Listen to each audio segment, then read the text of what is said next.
Morning. Sitting there at the workbench, raining outside. I got a little this little Echo's in here for a carb. You can buy the carburetor cheaper than you can buy the kit thanks to the Chinese. This one is fine other than simply needing a carburetor. But I want to talk to you all today about something I see so often that it just boggles my mind. I have dirt on my glasses. I have yet another saw come in here. Picked it up Saturday, and it's cooked. Little 460 Husqvarna. They're okay, I guess. Thing is, I see this consistently, and I would even argue constantly. I'll loan a saw out, or I'll send a saw out, or somebody else will that I know, and it's always the same thing. It comes back cooked. And it's always the same thing. Well, it was running fine. I don't know what happened to it. And you look at the chain, and the edges are folded over on it. You can actually see, and I don't have anything here in front of me to show you, but you can actually see the chain is shined on the leading edge of the chisels because they are folded over and they are no longer cutting. They are essentially skidding or skating across the wood.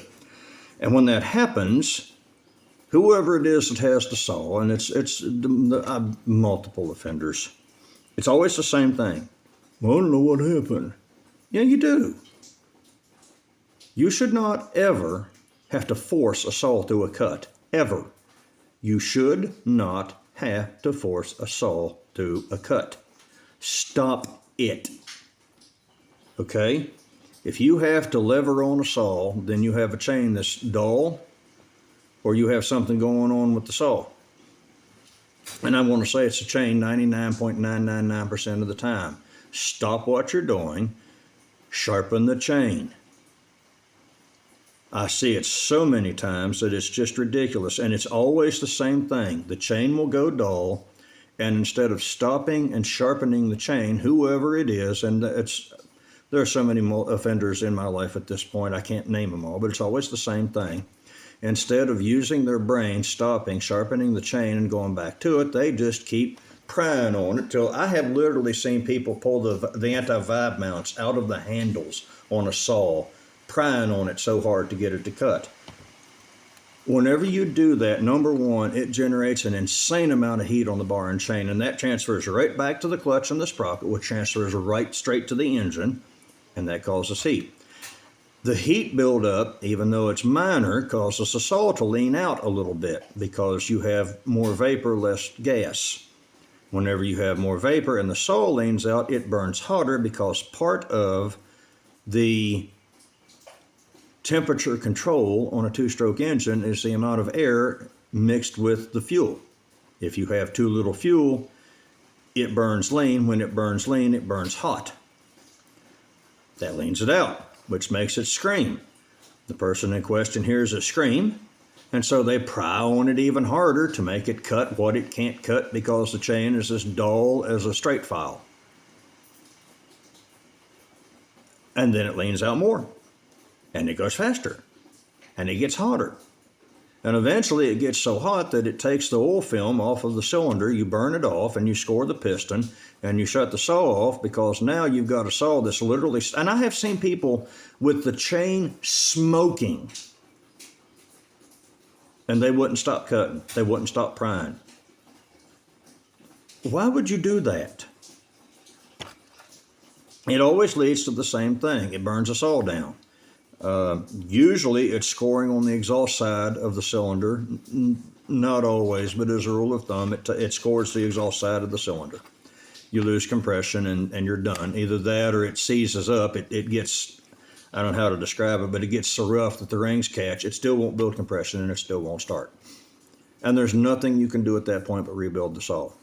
So let's say you have 271 farm balls, you have a 455 Rancher, 5 65, I think it is. I'd have to look at the number, but the little Echo Timberwolf, I think is what it's called. Good saws. I mean, they've all got their quirks, but they're all basically good saws. Now you're sitting here running this thing. You've got $500-$600 invested in this saw. Or somebody else has loaned you a $500 or $600 saw for you to use. All you have to do is use your brain. And instead of using your brain and sharpening the chain, you decide to prow on it because you're too lazy to stop and get a file out. That is the number one destroyer of chainsaws that I have seen. It's not carb adjustments. It's not fiddling with, it's not loose air filters. It's always, almost 90% of the time, it is a dull chain. Someone won't sharpen the chain, and they won't sharpen a chain consistently, and they burn a saw down. And then I get a saw in, and it's, well, there shouldn't be anything wrong with it. Well, there shouldn't be anything wrong with it. You ruined it. You did it. It's not the fault of the saw manufacturer. Brings me to something else. For the fellers out there that want to tinker with the carburetor, I always say the same thing. It just doesn't turn fast enough stock. So we've got to get on the top end adjustment, and we've got to lean it out so it turns 2,300 gazillion RPM. You're an idiot. Okay? Faster is not better. Whenever you lean that top end out and it's a racing up, that's fine. Under no load, that thing will scream. If it doesn't sling something out of the engine itself, or it doesn't lock itself up tighter than Dick Satban from overheating, you have gained absolutely nothing. Because when you put that saw in a pull, when you get it buried in a trunk, lean means less fuel. Less fuel means that you've got less fuel. You've got less go juice. So you have a saw that is screaming wide open, and you put it in a cut, and it bogs down or it pulls down, and it can't get out of its own way. And the only way that you can get it to cut is keep your pressure on the bar not just light, but feather light, because the moment the saw has to work, it's going to go bleh, and it'll just sit there and disengage the clutch and bog out. Faster is not better. Now, I'm not saying run a saw flood rich. What I am saying is you have to use your brain whenever you're fooling with these things. You can't just lean a saw out till it screams. That's not going to help you any. All it's going to do is result in a burned down or blown up saw. That's what's going to happen. Muffler mods. I actually had a call a while back and was asked if you could run a saw without a muffler. Not long. Two-stroke engines are not four-stroke engines. They have to have back pressure. How much back pressure depends on the saw, depends on the engine, depends on the port size, the port location, all kinds of stuff that I don't have time to go into. Long and short, you have to have back pressure. Not excessive back pressure, but you have to have back pressure. The back pressure through the muffler is what keeps the air-fuel mix, the charge that comes in through the intake port, in the cylinder long enough to fire off and create power. You remove the exhaust restriction, and whenever you have an intake event, when the intake port is uncovered, the charge goes in the intake, up, and out the exhaust. You end up burning lean. You end up burning hot. Guess what happens? You burn a saw down. You can mod a muffler. One of the simplest things I've ever found to do. I'll take a saw, depending on the cc of the saw, the size, the displacement of the saw. I won't get stupid, but I'll put just a little tiny, depends on the saw, like I say, a 3/8, quarter inch. I have gone half inch on a big saw, but I will just see where the exhaust flow is in it, how it flows through the muffler. And I will look for a point where I can create turbulence, and I will drill a small hole just right into the muffler casing. And it will let it flow freer, but it won't let it flow so free that it removes all the back pressure and thus makes it run lean and want to blow up. Or use more gas or, burn up. When you sharpen a saw, and this is something that I see too that absolutely just boggles my mind. I see so many gimmicks online. If you buy this gizmo, that gizmo, some other gizmo, and you just use this gizmo, well, you'll get a perfect sharp chain every time. Folks, get a file, put that bad boy in a vise, and learn. Just learn. All you do is make an X. It's not rocket science. You make a sharp letter X. In other words, it's not like this, it's like that-ish. You keep the file level with the chain, not like this or this, but level, like this or this, but level. Yeah, level. And you make an X. You push down and back into the chain a little bit, depends on how the chisel is cut. Whenever you've sharpened the chisels enough and it doesn't seem to still cut right, you're still pulling dust, take a flat file, go to the rakers, and don't get stupid. You don't need a jig, you don't need a gizmo, you don't need some kind of $50 wing ding. Get a flat file. Put saw in a vise, go down one side of the saw, take a swipe off the raker. One. Sometimes I do too, but I like my chains a little more aggressive than most people. That's it. Will you ruin chains? Yeah, you're going to ruin chains. I'll tell you a little secret. I ruined a lot of saw chains learning how to sharpen a chain because I'd get the angle wrong. I'd get the angle wrong. I'd have it all out of kilter. I'd just, before I learned to take my time and be careful. And there's no shame in learning. There's no shame in taking time to learn. There's no shame in failure if you're trying. Fail. If you fail, you'll learn something. I mean, it really is just that simple. That really, I think, is about all I had to talk about today when it came to that stuff. No, I'll give you one last little tidbit. When you're sawing, even in hardwood, 2 tips actually.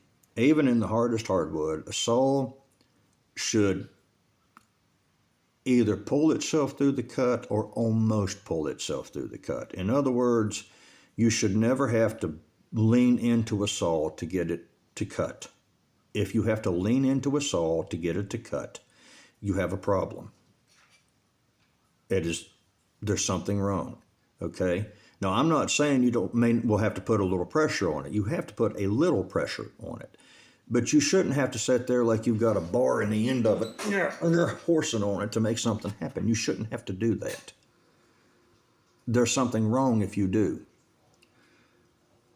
Along with that, I want to tell you what to do if you get a chain that you just absolutely walloped. I don't care what anyone says, the best of us find a rock from time to time. Or you're skidding, you bring the stuff in on the landing and you go to cut the stuff up. You find that one spot of mud that froze solid in the wintertime and it just makes your chain go, and that's the end of it. I use 3/8 pitch chains. Everything I run's a 3/8 pitch. I use 7/32 files, right? Okay. I keep 1/4-inch files in my box. Well, that's too big. Yeah, it is.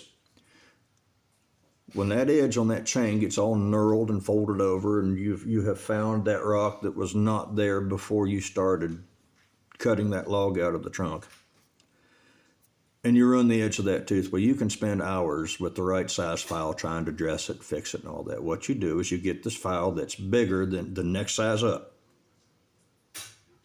Whatever it is, you get the next size up. For 3/8 pitch, that would be 1/4 inch. And you take that 1/4 inch file and you work back in. You work back in until you get the bad cut out of it. Now that changes the curvature of your chisel because it's a bigger file. Changes the radius. Get the bad because that will take the bad off the tooth. It'll take the bad edge off. Now, if you have to, you can run it like that. It doesn't cut the same. I in certain instances, prefer that. If I'm cutting something like beech or hard maple, certain oak, I like that because it doesn't slice as much as it does almost like a plane and curls fiber out, and it seems to be less prone to folding a chisel or to taking an edge off.